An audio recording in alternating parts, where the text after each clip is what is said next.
All right. Well, thank you everyone for coming today to get an introduction to functional safety.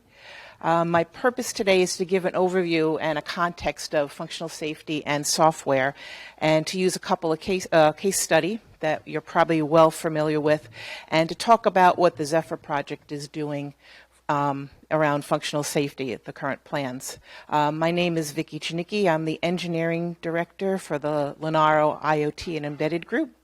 And I'm also a member of the Zephyr Project Functional Safety Committee. So coming to become part of that committee, I had very little exposure to functional safety. So it's been an interesting and enlightening learning path at this point, and I'm going to share some of those with you. In the news, Boeing had a plane. It was called the 737 MAX. Everyone was very excited about it. It was delivered, and then in October and in March in the past year, it crashed, killing almost 350 people. Has anybody been following it and been familiar with it? What were the causes that were thrown out there? A standard, the first standard one is always pilot error, bad maintenance, but it's been looking more like a combination of design shortcuts and excessively business-driven safety decision-making. So, as you can see, there are multiple causes. Things happen in a chain, and somewhere the chain fails. But it can be attributed to other things. If you remember back to the original coverage, around March, April, the first place they pointed to was software, the MCAS software. So we'll try to put some context around that. There's a gentleman named Jacob Beningo who writes an embedded blog and stuff, and he did an analysis based on the information he had at the time of what were the contributions. And so Ed hit a bunch of those. Pressure to get a product out. There was a single point of failure, which was there was only one sensor that was being used to monitor how the plane was flying in a particular way. They relied on the pilots to compensate for a failure, and they didn't assume that things would go bad. So it's an interesting read on that. But the fact is, not one piece caused this failure. It wasn't, but it was a series of errors and assumptions that were made along the way. And so you might be like, well, how does this apply to me? I'm an open source software programmer. I don't work on planes. But it's a good reminder that when you're building and designing software, that there are implications, ripple effects from where you start. And you don't know, and particularly in open software, where your software will end up and who will depend upon it. So all of us, or all of you who work on software, have the ability to keep bad things from happening. So once you get into functional safety, and this is going to be the most wordy part of the presentation, there are a number of terms that are used. First is, what is safety? Safety is defined as a freedom from unacceptable risk of physical damage or injury. What is risk? It's the probability of something happening and how severe it is. And we do this every day. You get up, you look at the weather report. What is the risk that it's going to rain, thunder, be a hurricane, tornado, and you react appropriately. When you start looking at the safety things, they have something called SIL, which is the safety integrity level, which is, once you've done a risk analysis, you want to determine what your level of risk is and then what you need to do to reduce that risk. So the lower the SIL number, the less risk there is, and there are fewer things you need to do to manage that risk. You don't want to have a 4 level, you're basically in an unacceptable position and you need to do some major drastic things. The other thing about functional safety is there's an assumption that there is already quality processes already happening. That means you're already doing things in your software to make sure that you're putting out robust results. So this is in addition to those quality processes. You can't rely on functional safety to do the basics. It's built on top of it. Okay. So in standards land, these are the ones that we use. The primary one is 61508. It was originally, focused on hardware and physical pieces of equipment. They've added Part 3, which specifically talks about software. I'm not going to go down the certification path. They have 3-day courses on this. There are some bunch of standards that are based off of 508 or are related to 508. The ones you may hear are 62304, which is medical devices.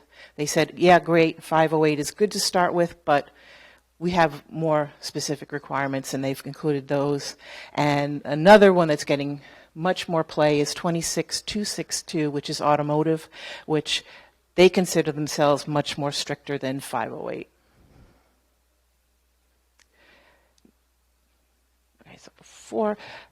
So as you can see, we have a certification. We have supposedly programmers that were doing the right things, designers of airplanes that supposedly were doing the right thing, and in the end things failed.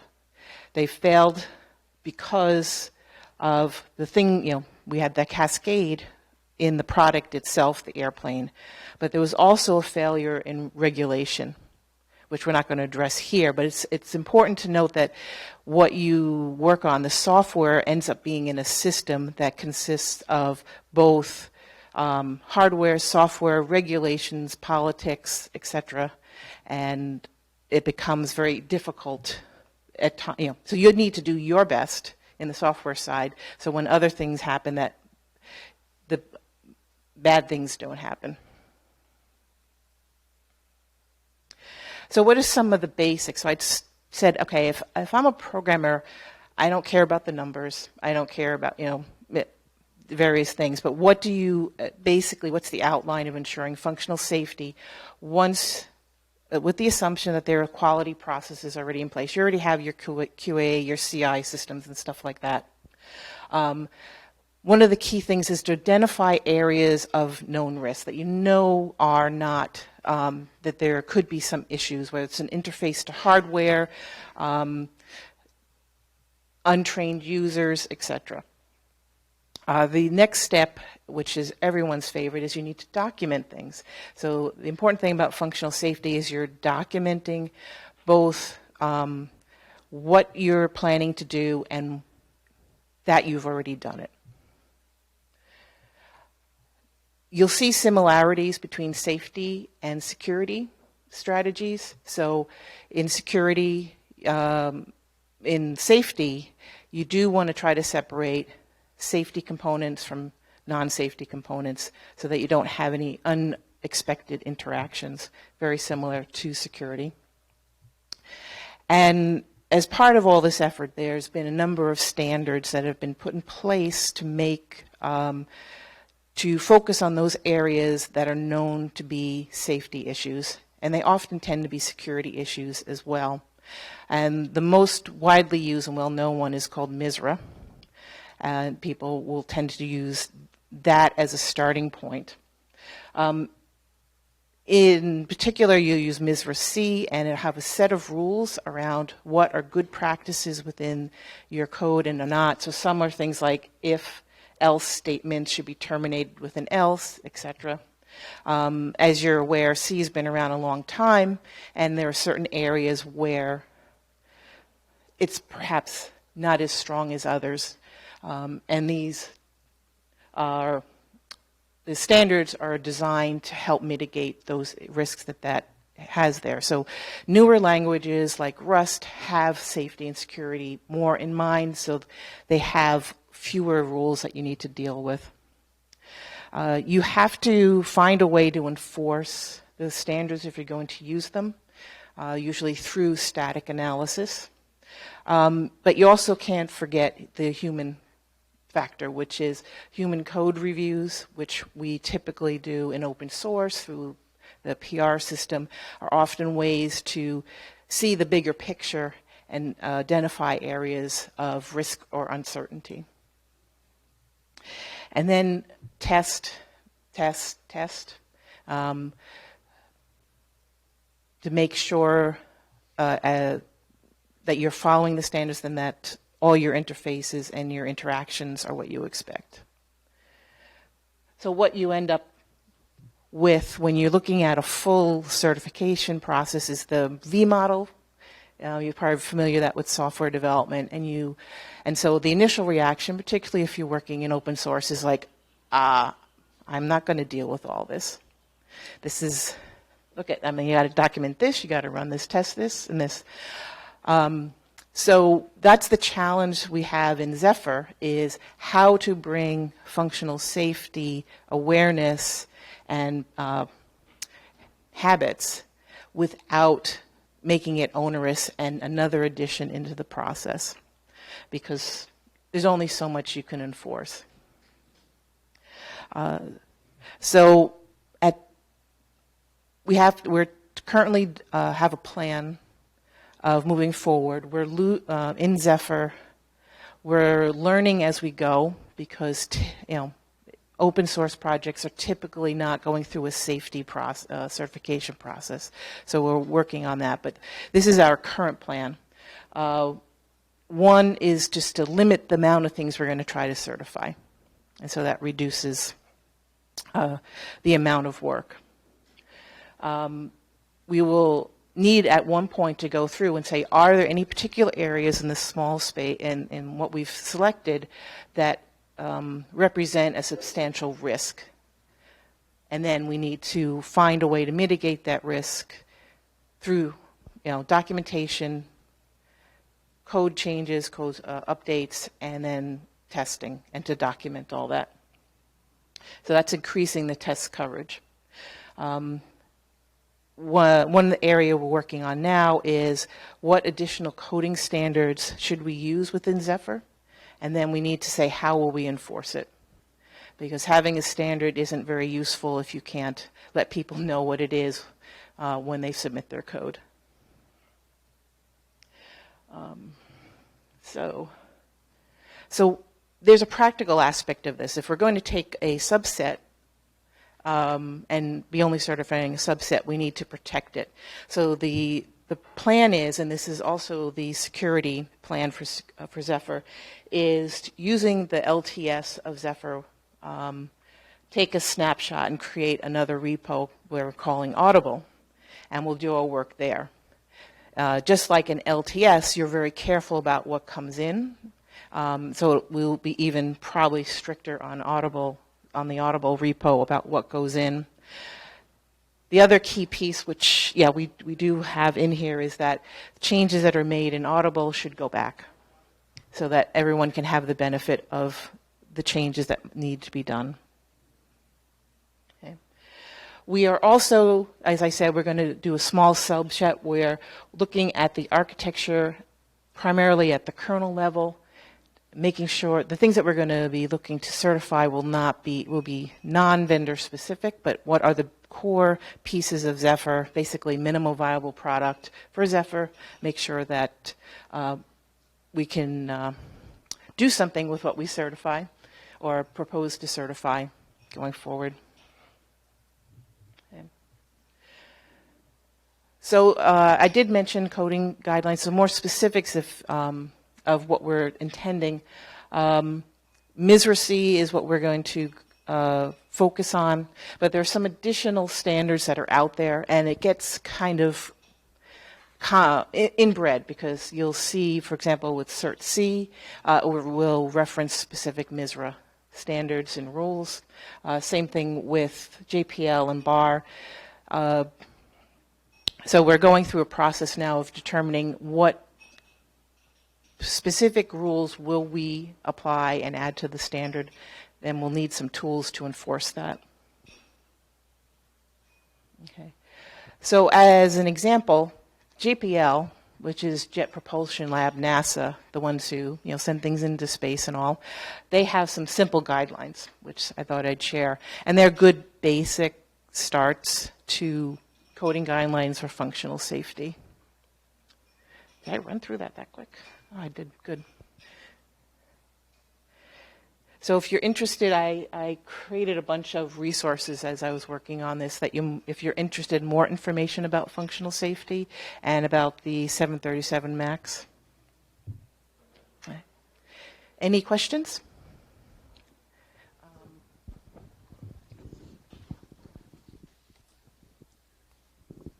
So you did mention C is inherently unsafe, and Misra C rules are essentially providing as a kind of a scaffolding around an inherently unsafe solution. So you mentioned about Rust. So is there any emphasis in terms of looking at Rust, not just probably in Zephyr context, but more probably from a wider Linaro perspective?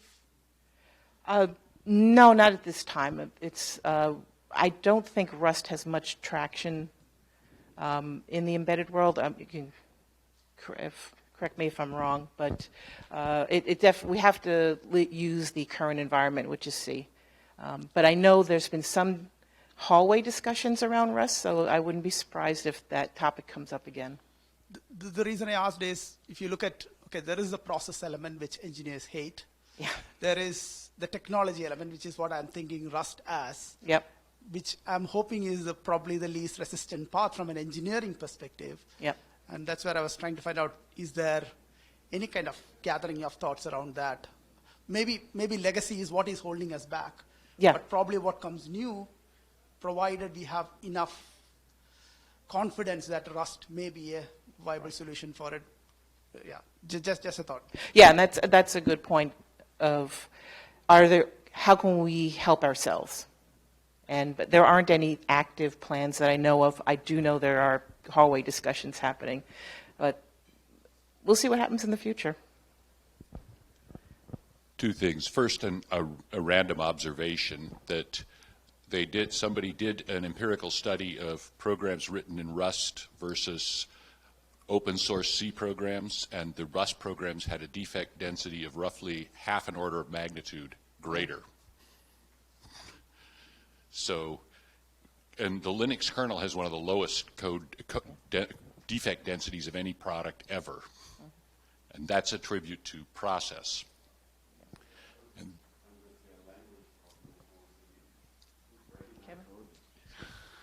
I think maybe that's more of an issue of who's writing the code and just maturity and experience and the number of eyeballs looking at a code base. I wouldn't say that C is fundamentally better or worse than Rust in the sense that it depends who's writing your code. And obviously you have 20,000 people working full-time on the Linux kernel, so those issues will come out to the surface more readily and quickly. Oh yeah, that was kind of, you've reinforced the point I was trying to make.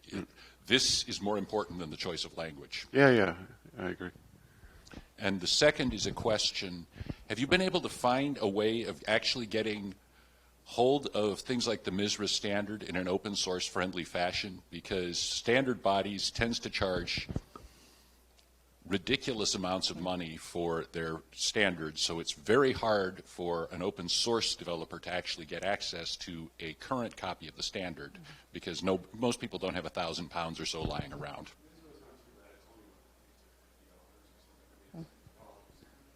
Yeah. Yeah. So Misra is actually reasonably priced. Yeah. So to just repeat what Kevin said and to confirm it, the Misra C standard is actually, it depends upon year, but it's 45 pounds to purchase, and then you can get corporate licenses that bring the cost down. At this point, there is so much floating around about Misra C that you probably could cobble together the most salient points for open source. That's one of the challenges, and one of the problems we need to solve in Zephyr is, if we're going to enforce the standard, what are the costs and how do we make sure everyone who participates in the Zephyr project has awareness? Any other questions? All right. Well, thank you everyone for attending. I hope everyone had a great Connect, and maybe we'll see some of you next year in the March Connect.